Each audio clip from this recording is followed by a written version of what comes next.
Seja bem-vindo ao RTV Notícias. Os utentes dos comboios suburbanos e regionais enfrentam esta quinta-feira novas dificuldades para se deslocar. Por causa da greve no setor ferroviário, apenas está garantida a circulação de 1 em cada 4 dos comboios. Além disso, em todo o país circularam entre as 0 horas e as 6 da manhã, 29 dos 62 comboios programados. 24 são de serviços mínimos e os restantes 5 fizeram-se a mais, adiantou a agência Lusa, a porta-voz da CP, Ana Portela. Nos quadros eletrónicos das estações saltam à vista muitas supressões e atrasos. Há serviços mínimos, mas garantem apenas 30% das viagens de longo curso, Alfa, Pendular e Intercidades. A greve foi convocada por diversas organizações sindicais do setor dos transportes ferroviários para contestar as privatizações decididas pelo Governo, que aprovou recentemente a fusão das Estradas de Portugal e da Refer na Infraestrutura de Portugal e o processo da privatização da CP, Carga, e da empresa de manutenção do equipamento ferroviário.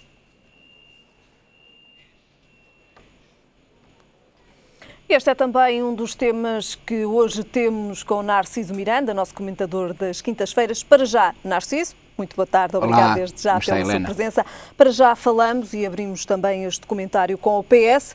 Apresenta as suas ideias no dia 21 de abril. O que é esperado destas ideias que serão então apresentadas pelo PS no dia 21 de abril? Eu acho que o António Costa cometeu vários erros. E esse é um erro. Isto é, o facto de ele apresentar as suas ideias, ou algumas das suas ideias, para o programa de governo para as próximas eleições legislativas, 5 meses depois de assumir a liderança do PS, e sobretudo 5 meses depois da forma como assumiu a liderança do PS, produziu 2 efeitos. Um efeito é aquele que contribuiu para uma imagem menos positiva do novo líder do PS, que tem a ver com o facto de se construir uma ideia de que ele não tinha ideias. Afinal, não era tão bom como se dizia. Afinal, ele não conseguiu fazer com que o PS descolasse, que foi uma das razões, uma das grandes críticas que ele fazia ao anterior líder, António José Seguro. A segunda, criou uma grande expectativa que pode, no dia 21 de abril, construir as condições necessárias para que esse implemento, essa expectativa, se transforme num balão com um pequeno clipezinho, com um pequeno alfinete, rebenta. Isto é, a montanha pode parir um rato. Por muito boas ideias que ele apresente, para a sociedade civil, para os comentadores, antecipo a ideia de que vai saber muito a pouco. E ao saber a pouco, vai contribuir para mais um desgaste, ou para acumular, ou agravar o desgaste que o António Costa tem sido sujeito. Mas isso é um problema dele, porque é um erro, um dos erros que ele cometeu. Ele cometeu muitos mais erros. E, portanto, repare que há 6 meses, quando o António Costa assumiu aquele processo perverso, negativo, aquilo que muita gente chamou da traição que ele cometeu para com o seu camarada, para com o líder, António José Seguro, apesar de tudo, criou uma grande expectativa de que ele era melhor que o António José Seguro, que ele era mais afirmativo, que ele tinha mais ideias, de que ele galvanizava muito mais o eleitorado e que ele ia fazer com que as sondagens descolassem. Nada disto aconteceu. Ficou rigorosamente nada. Muito aquém das expectativas. É que não é só ficar aquém das expectativas, ficou muito abaixo das mais pessimistas expectativas. E, portanto, a partir deste ponto, ou chegados a este ponto, tudo aquilo que vai acontecer a partir de agora, ou é muito bom, ou é uma excelente novidade, ou ele é muito criativo e demonstra uma grande capacidade de imaginação, ou por muito positivas que sejam as suas propostas, o efeito é sempre negativo. E isto é por culpa dele, obviamente. Como é que avalia todo o trabalho de António Costa no PS? Cometeu muitos erros, Helena, cometeu muitos erros. Não vale a pena escamotearmos dessa questão. Cometeu muitos erros. Vamos lá ver uma coisa. O António José Seguro é vítima de uma questão central que na política se paga caro. É vítima de ser sério. o António José Seguro foi vítima de combater os interesses na vida política e na vida partidária. De tentar separar a política dos negócios. De tentar separar a vida partidária e a vida política dos grandes interesses económicos. Foi-lhe fatal. Chegados a este ponto, regressamos com a nova liderança a uma maneira de fazer política e política partidária, a uma maneira de estar na vida partidária e política igual ao passado. Ora, somando a isto aquilo que aconteceu com José Sócrates, que com o António Costa é unha e carne, ao contrário do que acontecia com o António José Seguro, o António Costa paga uma fatura pesadíssima resultante destas dúvidas que recaem sobre ele. Por outro lado, ou se quiser em segundo lugar, o António Costa comete mais erros. O António Costa, em vez de liderar o PS de uma forma inclusiva, ele lidera o PS com exclusões. Ele lidera o PS como se fosse um líder de uma facção, como se fosse um líder de uma sensibilidade. E, em vez de congregar, em vez de chamar toda a gente, mesmo aqueles que ele não gosta, em vez de somar, ele criou clivagens e atritos. O último foi este com o João Proença. Repare, o João Proença, que reúne um grande consenso para substituir o Silva Peneda como presidente da instituição da concertação social, não me recordo agora o nome, ele veta esse nome. Ele dá sinais que não quer esse nome. Porquê? Mesmo que não seja verdade, parece que é, e na política o que parece é. Porque João Proença era um ativista apoiante das ideias do António José Seguro. Bem, basta vermos depois o que é que ele fez no Porto, em Matosinhos, e nem sequer queria centrar esta minha opinião, este meu comentário em Matosinhos. O António Costa comete esse erro grave de funcionar não com um processo, repito, de inclusão, de congregar esforços, de unir, de juntar ideias, mas de fratura. Se quiser que eu sintetize numa palavra, e termino com isto, o António Costa é uma cópia, e uma cópia mal tirada, da liderança do José Sócrates. Tem o mesmo estilo do José Sócrates, tem a mesma arrogância do José Sócrates, é intolerante como foi o José Sócrates, independentemente dos seus méritos. O José Sócrates tem muitos méritos, atenção. O José Sócrates mostrou que era demasiadamente vingativo para quem discordava com ele. O António Costa está a dar sinais de também aqui fazer uma cópia, que eu não sei se está bem tirada, não sei se é falta do tinteiro na máquina, que a cópia não está a sair muito bem. E não está a sair muito bem para o futuro do PS e para o futuro do António Costa, é a minha opinião sincera. Narciso Miranda, o PS perdeu também quando António Guterres recentemente disse que o seu nome não estará disponível para as presidenciais. Olha, ainda ninguém até hoje fez este comentário que eu vou fazer, vou ter coragem de o fazer. Aliás, esta televisão, a Regiões TV, já dissemos várias vezes naquele debate que fazíamos, que era o Estado Crítico, foi um programa muito interessante, como é este, naturalmente, tenho a vantagem de aqui se falar de política de verdade, de não se fazer o discurso do politicamente correto. E eu vou continuar com essa linha. Eu acho que o António Guterres não aceitou disponibilizar-se para ser candidato a Presidente da República, quando toda a gente sabia que se ele estivesse disponível, era ele o próximo Presidente da República. Portanto, o António Guterres dá-se ao luxo, entre comas, de prescindir de atingir o cargo mais ambicionado de toda a gente, que é ser Presidente da República 10 anos.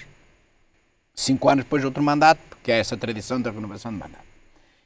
E então, porquê é que o António Guterres, que já esteve em grande atividade política e partidária, foi líder do Partido Socialista, foi candidato e foi primeiro-ministro 2 mandatos durante 6 anos, porquê é que ele prescinde de ser Presidente da República? Porque o António Guterres criou uma alergia enorme à forma como se faz política em Portugal e à forma como se faz política partidária em Portugal.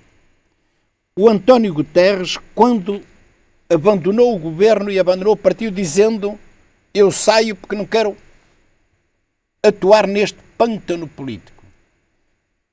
Isto foi golosado por muita gente, mas ele estava a ser muito profundo. Ele estava a transmitir um sentimento muito dele, muito profundo, muito sério. E eu acho que o António Guterres ainda tem essa sensação de um dia ter que perceber porque é que esteve no pântano. Que bem percebe o António Guterres. Ele é demasiadamente sério, é um humanista, um dos maiores humanistas que nós temos em Portugal, para conseguir reunir forças para voltar à vida política, à vida partidária, ou, se quiser, ao pântano da política que se faz em Portugal. Só há outro exemplo a seguir a ele. Aliás, diria que há 3 exemplos. O primeiro, que foi um sinal mais discreto, foi Sá Carneiro. Presta uma homenagem ao Sá Carneiro. Sá Carneiro deu esses sinais também, quando abandonou a liderança do próprio partido que ele fundou, do PSD. E depois regressou. Portanto, ele cansou-se na altura do pântano, na ótica dele, obviamente. Não estou, obviamente, aqui a dizer que há pântano no PSD ou que há pântano no PS. Eles têm esta perspectiva. Abandonou. Depois tivemos o António Guterres, que, pelos vistos, ainda não se vacinou e, portanto, diz, não quero entrar mais nisso, e que bem eu os entendo. E o António José Seguro. Repare que o António José Seguro, depois de ser traído, depois de ir a diretas e perder para o Costa, perder não num jogo democrático, mas perder em consequência de uma sacanice, de uma traição.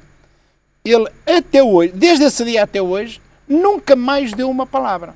Nunca mais apareceu e não dá sinais de querer aparecer. De querer aparecer na vida política e de querer aparecer na vida partidária. Qual é, numa palavra, a conclusão a que eu chego? É que Portugal, neste universo, só temos 3 exemplos, bons exemplos, é muito pouco. Portanto, o António Guterres não aceitou exatamente por estas razões, porque não quer voltar ao pântano político, que é a mesma coisa que dizer, não quer voltar a Portugal, porque na ótica dele, e bem, na minha opinião, faz-se política de uma forma perversa, negativa, hipócrita, muitas vezes com atropelos, com formas de atuar que deixam muito a desejar do ponto de vista ético e do ponto de vista moral. Portanto, é normal a não aceitação do António Guterres ser candidato a Presidente da República e abre aqui um debate muito mais interessante, porque se ele fosse candidato era ele o eleito, eu tenho certeza que tinha mais de 60%. Agora está tudo em aberto. Está tudo em aberto. O candidato que aparece, em princípio, todos os sinais apontam no sentido de concluirmos que vai ser apoiado pelo PS. Está a provocar divisões no PS. Exatamente, era isso que lhe ia perguntar. Eu quase que está arrisco... a ser um nome que está a dividir o PS. Está a dividir o PS. Eu acho que arrisco a dizer que o PS está esfrancalhado. Mas não é por causa deste candidato. Este candidato... veio a expor a fragilidade do PS. Exatamente. Tirou uma expressão correta da boca. Veio pôr a nu os equívocos do PS, as contradições do PS e deste líder. As contradições deste líder, hesitante, medroso, sem uma linha de rumo, sem objetivos concretos, sem ser ele a liderar. Ele chefia, não lidera. E um líder de um partido que assume a posição de ser chefe desse partido, em vez de líder, está condenado ao fracasso. Mesmo assim, com esta crítica que eu faço, se calhar para muitos muito dura, eu acho que o PS vai ganhar as eleições, porque é quase impossível não ganhar as eleições. Legislativas. Vai ganhar as legislativas, vou já às presidenciais, vai ganhar as legislativas, porque é praticamente impossível o PS não ganhar as eleições. Mas vai ganhar por demérito dos outros, porque as pessoas vão chegar lá e não querem votar neste governo, porque sentem a carteira vazia por causa deste governo. Ou ficam em casa, ou se forem votar, ou não votar neste governo, votam no PS, é o chamado voto útil. E também o candidato do PS às presidenciais vai ganhar, porque a eleição presidencial acontece 5 meses depois das eleições legislativas. É pouco tempo para que o cidadão comum se esqueça dos efeitos negativos do governo do PSD-CDS. Quando aparecer um candidato a Presidente da República, provavelmente Marcelo Rebelo de Sousa ou Rui Rio, que vai aparecer apoiado pelo PSD-CDS em fevereiro do próximo ano, o cidadão ainda sente os efeitos da carteira, isto é, das políticas do PSD-CDS, não, neste não voto. Cansei-me. E pior que isto, ainda sentem os efeitos da presidência de Cavaco Silva, que apoiou cegamente, de uma forma absolutamente inequívoca, ultrapassando todos os limites do aceitável, este governo do PSD-CDS, quando um Presidente da República tem que estar acima. Tem que mostrar sinais de neutralidade. ouça, eu vou a ponto de dizer, mesmo que o Presidente da República esteja 100% de acordo com as políticas do Governo, ele não pode manifestar de uma forma linear. Tem que criar a sensação na sociedade civil, em todos os partidos, no país, que ele está acima de todos os partidos, sejam partidos do poder, sejam partidos de oposição. Portanto, eu acho que nas próximas eleições ganha a esquerda liderada pelo PS e ganha um candidato apoiado pelo PS também à esquerda. Falámos aqui precisamente também já das... E não sei se isto é bom para o PS. Essa é outra questão. E eu tenho a coragem de dizer que eu não sei se isto é bom para o PS. Porque quando o PS começar a governar o país a partir das próximas eleições de setembro e continuar com a política da austeridade, eu imagino que vai acontecer 2 anos depois. Isso pode ser fatal para o PS, como foi fatal, por exemplo, com o José Sócrates, quando teve uma maioria absoluta durante 4 anos, ganhou as eleições a segunda vez e só resistiu 2 anos, porque a arrogância e aquele seu comportamento no segundo governo foi-lhe fatal. Narciso Miranda, já falámos aqui das fragilidades do PS. Falamos agora de outra questão também relacionada com as eleições legislativas, a questão do PSD e o ponto de interrogação relativamente à coligação ou não com o CDS-PP. Eu não tenho dúvidas. Eu acho que ninguém tem dúvidas. Eu acho que a Helena não tem dúvidas. Eu acho que as pessoas que me estão a ouvir não têm dúvidas. Até do ponto de vista moral, já não vou falar do ponto de vista político, é óbvio que o PSD e o CDS vão coligados às eleições. Vão aparecer coligados. Então, se eles estiveram coligados durante 4 anos, para o bom e para o mau, lida a política, ou lida o balanço do governo num determinado ângulo, com sucesso. Com algumas tempestades também pelo meio. Não, com muitas tempestades, mas com o balanço final que é sucesso. Repare, Helena, as pessoas que nos estão a ouvirem, vou fazer uma pergunta. Há 2 anos alguém acreditava que este governo terminava o mandato. Lembra-se daquele verão em que o Paulo Portas disse, demite-me. É uma decisão irrevogável. Nesse momento, não digo 100%, mas 99% das pessoas interiorizaram a ideia, não é a ideia, é a certeza que íamos ter um novo governo. O governo ia cair e eleições antecipadas. As máquinas começaram logo a ir buscar o óleo, liar toda a maquinaria eleitoral para começarmos a trabalhar. Ora, isto já foi há quase 2 anos. O governo está aí, está com muita mais força do que o que nós contávamos. Repare, alguém previa há 1 ano, algum comentador dos concorrentes desta televisão, das outras televisões, algum comentador, você lá em casa ouviu algum comentador daqueles inteligentes, interessantes, com devido respeito pelo papel de cada um, há 1 ano dizerem que este governo ia chegar a abril de 2015, a 5 meses de eleições, quase empatado em todas as sondagens com o PS. São também de ninguém. Diziam que o PS ia arrasar, ia descolar. Por isso é que os próprios comentadores, os fazedores de opinião em Portugal, entre comas, arrasaram António José Seguro. Contribuíram para derrotar António José Seguro. Com a convicção, com o Costa, isto era tudo terreno livre. Chegados onde chegamos, as eleições estão a ser discutidas a 5 meses de data previsível, taco a taco. Repare, a última sondagem que saiu... Sem serem conhecidos os programas, quer de um, quer de outro. Sem se conhecer nada, sempre que os programas influenciam muito pouco. Infelizmente ou felizmente, e para mim infelizmente, influenciam muito pouco o voto. Repare, a última sondagem que é conhecida é da Aximans. Foi publicada num jornal diário. Sabe qual é a diferença entre os votos, se houvesse eleições agora do PS, e os votos somados do PSD-CDS? 0,7%. Eu não estou a dizer 7%, estou a dizer 0,7%. Quer dizer, um empate. Eu tenho uma certa expectativa de ler as sondagens, não sei se esta semana que sai, se é amanhã, ou se é da manhã 8, da SIC e do Expresso, que é da Eurosondagem.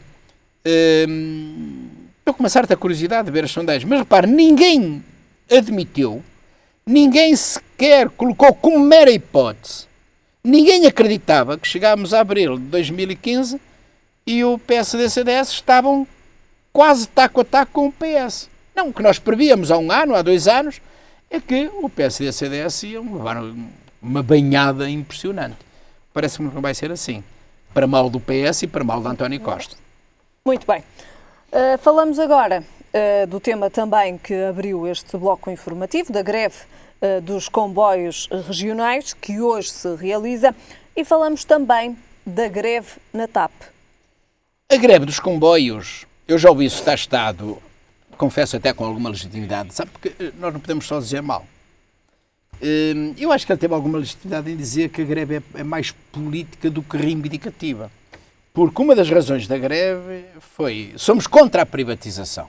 Ora, essa questão não é uma questão que os trabalhadores podem ter opinião, mas não é uma questão para ser resolvida na greve, é uma questão para ser, com greves, é uma questão para ser resolvida no combate político, no debate político, na Assembleia da República, o Governo, pressionando o Presidente da República, etc, etc. Portanto, eu acho legítimo que o Secretário de Estado tenha feito aquele comentário. Só acho legítimo o comentário, mais nada. Porque a greve é um direito sagrado dos trabalhadores dos sindicatos. Agora, também acho legítimo que se coloque este problema. Os sindicatos não podem abusarem do direito à greve. Porque o cancro tantas vezes que vai à fonte que até um dia pode partir. E as pessoas podem se cansarem do uso excessivo da greve como grande instrumento de combate dos trabalhadores e, portanto, reconhecendo total legitimidade na greve, acho que cada vez mais os trabalhadores ponderam muito bem antes de chegar à greve, os sindicatos também, mas cuidado com alguns excessos que poderão acontecer, não estou a dizer que é o caso. Quanto à TAP parece-me que é mais fácil dizer que é o caso, porque ali pela época do Natal houve uma ameaça de greve da TAP legítima, normalmente, e o Governo negociou, cedeu, houve cedência da parte a parte e a greve foi anulada. E nós ficamos contentes com isso. E sempre que se anula uma greve, nós temos que distribuir o mérito pelos sindicatos, e portanto trabalhadores, e pelo Governo, no caso de ser uma greve que atinge o setor empresarial público. Portanto, o Governo esteve bem nessa altura, negociou bem. Não se percebe muito bem porque é que 4 meses depois volta a ameaça à greve. Das duas, uma. Ou o Governo não está a cumprir aquilo que foi prometido e até este momento ainda não há sinal nenhum que demonstre isto. Também temos de fazer justiça ao Governo. Os sindicatos da TAP ainda não disseram A mais B, provando concretamente que vão para a greve porque o Governo não cumpre isto e aquilo, e se isso acontecesse, eles tinham razão, ou então é um recuo dos sindicatos, um recuo negativo, exatamente porque se calhar ponderaram que na altura do Natal foram longe demais nas cedências para com o Governo e a confirmar-se o que estou a dizer, acho que esta greve não é muito bem aceite e vai trazer consequências muito negativas para toda a gente, para a TAP. Sobretudo para o setor turismo. Vai trazer consequências negativas para a TAP, vai trazer consequências negativas para o Governo, para os sindicatos, para os trabalhadores e para a economia nacional. Disse muito bem, Helena, e para o turismo. De facto, aqui e a greve aparece numa época muito má. No Natal era péssima, agora é muito má. Portanto, eu espero que as negociações sejam retomadas e que o problema se esclareça. E, sobretudo, a TAP, uma empresa que o Governo quer privatizar. Sobretudo a TAP, que é uma empresa que tem uma dimensão nacional muito positiva, que é uma marca do país, que é uma marca de Portugal, que presta serviço por todo o mundo, sobretudo à comunidade portuguesa espalhada pelo mundo, e que, com o processo da privatização, isto é um abanão. E que já foi uma das melhores do mundo. E que ainda é muito respeitada no mundo.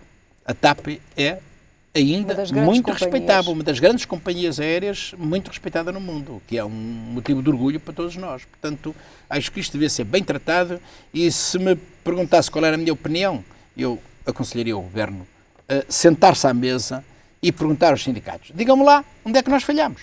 O Primeiro-Ministro, aliás, disse isso numa intervenção muito positiva e muito pragmática. O que é que nós falhamos? Provem-nos que falhamos para nós corrigirmos. Se não falhamos, então, por que é que estão a fazer greve? Desistam. Muito bem. Só um último tema e uma última questão. Os alunos da Lusófona podem ter de voltar às aulas para confirmar o grau académico? Isso é o pior que pode acontecer aos alunos. Uma notícia avançada hoje. Imagina um jovem que está lá em casa, que entrou nessa universidade, que andou lá 1, 2, 3, 4, 5 anos. vamos fazer média, 3 anos. Os pais gastaram dinheiro. Esses alunos empenharam-se, dedicaram-se e chegam ao fim do curso e alguém lhes vem dizer, calma, o vosso curso é duvidoso, vocês têm que provar que têm um curso. Isto é o pior que pode acontecer. Ora, isto é negativo numa juventude que sofre as consequências de enfrentar um país que não encontra respostas para os seus problemas, para os seus desafios de vida, e que quase que os empurra para eles irem para o estrangeiro. Eu tenho muito receio das consequências do ponto de vista psicológico destes jovens dos 18 aos 25 anos, porque eles começam a ficar um bocado à deriva. E se não tem por trás um suporte psicológico que perceba estas situações e que os ajudem, nós podemos passar para aquilo que o Cavaco Silva uma vez disse negativamente, que tínhamos uma geração rasca, para podermos concluir que temos uma geração enrascada, mas enrascada pelo seu país, pelos políticos do seu país, pelos responsáveis políticos do seu país. E isto é muito complicado numa perspectiva do futuro. Eu imagino-me o que é que estão a pensar os jovens hoje, com 21, 22, 23, 24 anos, relativamente àquilo que o país lhes oferece. Sendo Portugal o 4º país da OCDE com mais desemprego jovem. Com mais desemprego jovem, que começava há 5 meses, está a subir. O emprego dos jovens até aos 25 anos sobe progressivamente, sem parar, nos últimos 5 meses. Já são 35% dos jovens até aos 25 anos que estão desempregados. É muita coisa. Muita coisa. Em cada 3 jovens, mais que um está desempregado. É muita coisa. É pesado, é difícil, retira a esperança a esta nova geração, aos jovens. Narciso Miranda, terminamos então com este último comentário. Voltamos a ver-nos na próxima semana. Obrigado, Iber. O Instituto da Segurança Social vai começar a pedir às instituições particulares de solidariedade social que ajudem as comissões de proteção de jovens e crianças em risco. A notícia é avançada pelo Jornal de Notícias na sua edição desta semana e surge depois do Instituto da Segurança Social ter alterado as regras relativas à atribuição de técnicos, o que terá levado a uma diminuição drástica do número destes profissionais.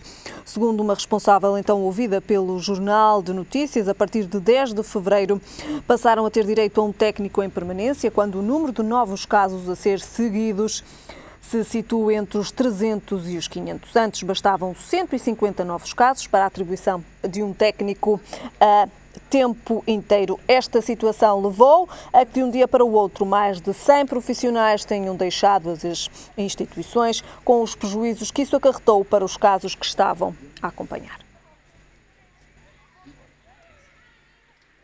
Ficamos agora com a previsão do estado do tempo para amanhã. Ficamos então com céu geralmente muito nublado, períodos de chuva fraca, passando a aguaceiros a partir da manhã, que serão mais frequentes na região norte. Quanto a temperaturas, o Porto espera uma mínima de 12 graus e uma máxima de 16. Em Lisboa, a mínima será de 13 graus e a máxima de 18. E em Faro, a mínima será de 13 graus e a máxima de 22. É tudo por agora, já sabem, a informação regressa mais logo. Até lá, fique bem.